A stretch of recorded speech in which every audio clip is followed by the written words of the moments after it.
వేళ తెలంగాణలో భారీగా మద్యం 2 కోట్ల విలువ చేసే మద్యం పట్టివేత.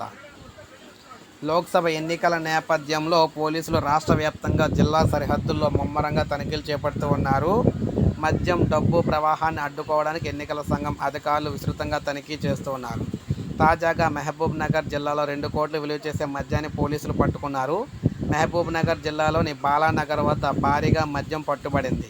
జాతీయ రహదారిపై వాహనాలను తనిఖీ చేస్తూ ఉండగా ఓ లారీ అక్రమంగా మద్యాన్ని తరలిస్తున్నట్లు గుర్తించారు. దీంతో దాన్ని సీజ్ చేశారు. దాని విలువ 2 కోట్లు ఉంటుందని పోలీసులు తెలిపారు. బెంగళూరు నుంచి హైదరాబాద్కు తరలిస్తున్నారని చెప్పారు. ఈ ఘటనపై కేసు నమోదు చేశామన్నారు. మొత్తం మీద చూసుకున్నట్లయితే తెలంగాణలో ఒకరోజు ఎలక్షన్ ముందు మొత్తం మద్యం బాటిల్ పంపిణీ చేసేందుకు ఈ మద్యం అయితే తరలిస్తున్నారని చెప్పేసి ప్రాథమిక అంచనాకు అయితే వచ్చారన్నమాట. ఈ విధంగా భారీగా మద్యం అయితే పట్టుబడింది. ఇప్పుడు మనకు అప్డేట్ వచ్చింది. ఒక లైక్ చేయండి, సబ్స్క్రైబ్ చేసుకోవద్దు, మన ఛానల్ సబ్స్క్రైబ్ చేసుకోండి.